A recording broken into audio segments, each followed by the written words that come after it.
one of the parts of the brain that is really impacted is the prefrontal cortex and where the executive functioning skills lie.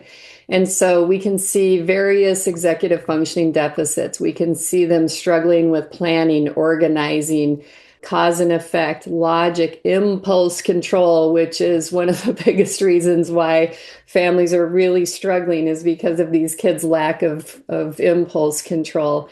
So those are some of the huge ones. But also, the amygdala, which is the survival brain, the primitive brain down in the bottom of the brain, is very impacted too. And so our kids really struggle with that fight, flight, freeze, fight, flight, fawn, all of those things they struggle with in their emotional regulation. And again, that is another thing that is putting so many families over the edge of the cliff Right. is these kids just the slightest thing. It could just be that the Wi-Fi isn't working right now, or we're out of their favorite cereal or whatever, and they can completely have the biggest meltdown Yeah. that you can't even imagine. And so, working memory is very impacted. Their long-term memory is usually pretty strong, but working memory is not.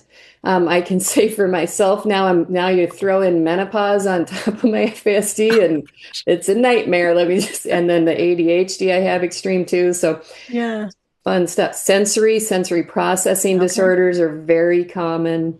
Okay. Struggling to generalize. Generalizing and this is what makes these kids so vulnerable.